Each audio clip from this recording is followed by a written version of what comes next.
ایک آدمی تھا تو اس کی بیوی انتقال کر گئی اور اس نے طلاق دے دی. 10-11 سال کا اس کا بیٹا تھا. اس نے دوسری شادی کر لی. ایک دن اپنے بیٹے سے کہنے لگا, بیٹے وہ سگی اماں ٹھیک تھی یا یہ والی ٹھیک ہے؟ تو بیٹا کہنے لگا, ابا جی یہ ٹھیک ہے. وہ سگی امی جھوٹ بڑے بولتی تھی, سگی امی جھوٹ بڑے بولتی تھی, جھوٹی تھی, یہ سچی ہے. اس نے کہا, بیوقوف تیری ماں جھوٹی تھی. اس نے کہا, ابا بڑی. کہا کس طرح؟ کہنے لگا, ابا جی میں نا کبھی, آپ کو پتا میں شرارتی ہوں, کبھی میں شرارت کرتا تھا نا, کوئی برتن توڑ دیتا تھا تو میری سگی اماں مجھے تھپڑ مار کے باہر نکالتی تھی. کہتی تھی میں تالا لگاؤں گی باورچی خانے کو, تجھے ساری رات روٹی نہیں دینی, تو آج بھوکا ہی رہے گا. بالکل نہیں دینا, ساری رات نہیں دینا. بڑے دعوے کرتی تھی, قسمیں اٹھاتی تھی, پر بڑی جھوٹی تھی. آدھا گھنٹہ بھی نہیں گزرتا تھا تو گلیوں میں مجھے ڈھونڈنے لگ جاتی تھی, اور لا کے نا تو غلطی میری ہوتی تھی, رونا میری اماں شروع کر دیتی تھی, اوے مینوں نہ ستایا کر وے پترا. پھر میری مرضی کا کھانا مجھے پکا کے دیتی تھی, میری مرضی کا. اور پھر میری اماں مجھے تحفہ بھی دیتی تھی. ابا جی وہ جھوٹی تھی, پہلے کہہ رہی تھی ساری رات نہیں دینا, اب آدھا گھنٹہ. یہ بڑی سچی ہے, جواب بھائی ہے. میں شرارت کرتا ہوں تو تھپڑ مار کے نکال دیتی ہے, کہتی ہے روٹی نہیں دینی. پھر میں ساری رات رو کے گزارتا ہوں پر نہیں دیتی. یہ سچی ہے, وہ جھوٹی تھی.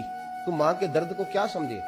بچے تو کہتے ہیں اماں نے ہمیں قید کر دیا, اماں کہتی ہے میری مرضی سے کھاؤ. اور تجھے نہیں پتا اس نے قید نہیں کیا, وہ تم سے پیار بڑا سچا کرتی ہے, اور بڑا سچا پیار کرتی ہے تیرے ساتھ, بڑا سچا. کہ میرے جیسے پیر کے ہاتھ میں 5000 روپیہ نذرانہ دو نا, پیر صاحب دعا کرنا, تو پیر صاحب نے دعا پکی یاد کی ہوئی ہے سب کے لیے, رٹی رٹائی, اللہ خیر کرے, اللہ بھلا کرے, اور سب کے لیے رٹا لگایا ہوا ہے.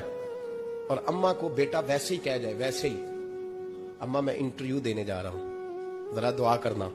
وہ بیبیاں منگا کے دعائے تنجینہ پڑھانا شروع کر دیتی ہے, اور ساری رات مصلے پہ بیٹھی. اس درد کو سمجھنا.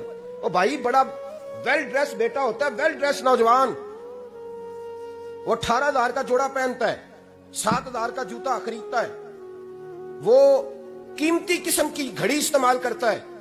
لیکن اسی بچے کے جب اپنے بچے ہوتے ہیں نا, تو بیوی کو کہتا ہے یہ لے 10,000 روپیہ, بچوں کے کپڑے خرید لے, میرے صحیح ہیں, ابھی کل نہیں تو خریدے تھے.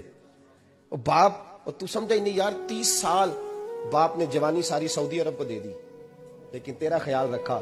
تو ماں باپ کے بارے میں, اور یہاں بچے حساب کرتے پھرتے ہیں, بھائی تو پچھلے مہینے بھی 5,000 دیتا سی, تسی پیسے ادا کر دے کی ہو. ماں باپ سے حساب کرتا ہے تو. ماں اور باپ یہ تو حسن ہے زندگی کا, یہ تو وقار ہے انسان کا. جب تک ماں باپ کا ہاتھ پکڑ کے چلو گے نا, رستے سیدھے رہیں گے. اور جس دن انگلی چھوڑ کے سڑک پہ نکلنا پڑا نا, سر چکرانے لگے گا. یاد رکھنا, یہ بڑا مشکل کام ہوتا ہے. لوگوں کا تو رخ ہی اس دن واضح ہوتا ہے جس دن آدمی سائے سے محروم ہوتا ہے. ماں اور باپ. تو پھر یہ بھی سن لیں, نبی پاک صلی اللہ تعالی علیہ وآلہ وسلم نے ماں باپ کے لیے فرمایا, ہما جنتک و نارک, یہی تیری جنت ہے اور یہی تیرے لیے جہنم ہے. اگر یہ راضی ہو گئے تو تیرے لیے جنت ہے, ناراض ہو گئے تو چاہے تو 100 پیر کے مزار پہ حاضری دے آ, لیکن جب تک ابا راضی نہیں اتنی دیر تک اللہ راضی. یہ حدیث پاک ہے, حضور نے فرمایا جس کے والد راضی اس کا اللہ راضی, اور جس کا باپ ناراض اس کا اللہ.